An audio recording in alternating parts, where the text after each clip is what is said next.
పశ్చిమ గోదావరి జిల్లా నరసాపురం నియోజకవర్గం జనసేన పార్టీ అభ్యర్థి బొమ్మిడి నాయకర్ ఈ రోజు నరసాపురం నియోజకవర్గ టీడీపీ అధ్యక్షులు నారా చంద్రబాబు నాయుడు వస్తున్న సందర్భంగా జనసేన టీడీపీ బీజేపీ ఉమ్మడి అభ్యర్థులు కార్యకర్తలు కూటమిగా పాల్గొని ఘన స్వాగతం పలుకుతామని ప్రజాగళం సక్సెస్ చేస్తామని నరసాపురం నియోజకవర్గం జనసేన పార్టీ గెలిపే ధ్యేయంగా కృషి చేస్తాను అంటున్న బొమ్మిడి నాయకర్తో మా ప్రతినిధి చంద్రశేఖర్ ఫేస్ టు ఫేస్। పశ్చిమ గోదావరి జిల్లా నరసాపురం నియోజకవర్గం జనసేన బీజేపీ టీడీపీ ఉమ్మడి అభ్యర్థి బొమ్మిడి నాయకర్ అయితే మనతో ఉన్నారు। బొమ్మిడి నాయకర్ని అడిగి మరింత సమాచారం తెలుసుకుందాం। సార్ చెప్పండి, ఇప్పుడు జనసేన మిమ్మల్ని ఎలా చేశారు కదా, ఈరోజు టీడీపీ పార్టీ అధ్యక్షుడు నారా చంద్రబాబు నాయుడు గారు వస్తున్నారు కదా, ఈ జనసేన టీడీపీ బీజేపీ ఉమ్మడి అభ్యర్థులుగా ప్రజాగళం సక్సెస్ చేస్తాకి ఎంతమంది అభ్యర్థులు నాయకులు కార్యకర్తలు ఎంతమంది వస్తున్నారు, సభ ఎలా సక్సెస్ అవుతుంది?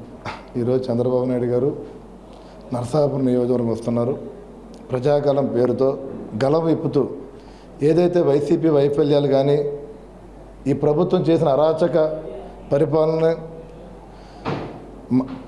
గళం విప్పుతూ ప్రజలందరికీ కూడా తెలియజెప్పే విధంగా వాళ్ళు చంద్రబాబు నాయుడు గారు నరసాపురం రావడం జరుగుతుంది। అంటే జనసేన పార్టీ నుంచి ఉమ్మడి అభ్యర్థిగా నాకు ఇక్కడ అవకాశం కల్పించారు। మొట్టమొదటిగా జనసేన పార్టీ నుంచి ఇక్కడ నరసాపురంలో ఒక సభ ఏర్పాటు చేయడానికి దాని చంద్రబాబు నాయుడు గారు మొట్టమొదటి నరసాపురం రావడం కూడా మా అందరికీ కూడా ఒక శుభసూచకంగా మేము అనుకుంటున్నాం। మరి ఏదైతే ఈ ప్రభుత్వం పనితీరు చూస్తున్నామో 5 సంవత్సరాల నుంచి కూడా ఏ రకంగా ఉంటుందో, ప్రజల్ని ఇబ్బంది పెట్టే పరిస్థితిలో ప్రభుత్వం ఉంది, ఎక్కడ అభివృద్ధి లేదు, యువతకు ఎక్కడా కూడా ఏ రకంగా ఉద్యోగాలు లేని పరిస్థితి, రైతాంగాన్ని కూడా ఇబ్బందికర పరిస్థితులు ఈ ప్రభుత్వం ఉంది। అలాంటి పరిస్థితుల్లో రాబోయే రోజుల్లో Janasena party BJP Telugu Desam party 3 పార్టీల కూటమితో మరి రాబోయే రోజుల్లో మేము అధికారంలో రావడం ఖాయం। అన్ని రకాలుగా కూడా రాష్ట్రం చాలా దారుణమైన పరిస్థితిలో మనం చూస్తున్నాం।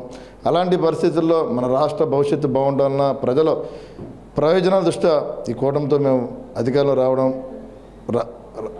వస్తున్నామని చెప్పి ఈ సందర్భంగా తెలియజేస్తున్నాం మేము। అలాగే ఇప్పుడు మీరు జనసేన తరపు నుంచి పోటీ చేస్తున్నారు కదా, ఇప్పుడు టీడీపీ నుంచి అటు బీజేపీ నుంచి ఆ కార్యకర్తలు అటు స్పందన ఎలా ఉంది? మీకు ప్రచారం చేస్తున్నారు కదా కొన్ని రోజులుగా, ఆ స్పందన ఎలా ఉంది? మీతో పాటు కలిసి ప్రోగ్రాంలో పాల్గొంటున్నారా లేదా?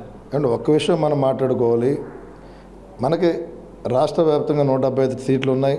దాంట్లో పొత్తులో భాగంగా జనసేన పార్టీకి 21 సీట్లు మేము తీసుకోవడం జరిగింది।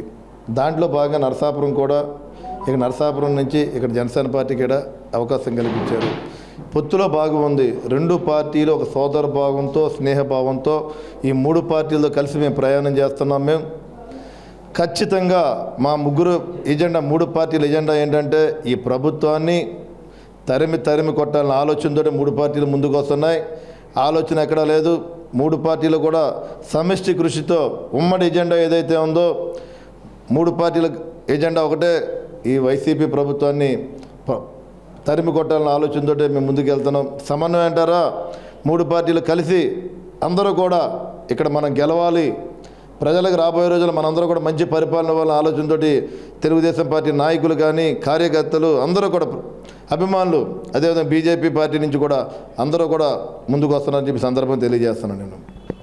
అలాగే ఈరోజు టీడీపీ అధ్యక్షుడు నారా చంద్రబాబు నాయుడు నరసాపురం వస్తున్న సందర్భంగా జనసేన టీడీపీ బీజేపీ నాయకులు అందరూ కలిసి వచ్చి ఘనస్వాగతం అయితే పలుకుతాకి సిద్ధంగా ఉన్నామని చెప్పి, అలాగే జనసేన పార్టీ తరఫు నుంచి అయితే ఉమ్మడి అభ్యర్థిగా నేను ప్రచారంలో చేస్తాను, అలా పాటు నాతో పాటు టీడీపీ అలా బీజేపీ కార్యకర్తలు కూడా నాకు సపోర్ట్ చేసి భారీ గెలుపుగా ప్రచారంగా అయితే ముందుకు సాగుతుందని చెప్పి, ఉమ్మడి అభ్యర్థిగా ఇక్కడ గెలిపే ధ్యేయంగా పనిచేస్తామని చెప్పి, రాబోయే రోజుల్లో జనసేన టీడీపీ బీజేపీ జెండా ఉమ్మడిగా ఎగరవేస్తామని చెప్పి నాయకులు అయితే చెప్తామని జరిగింది।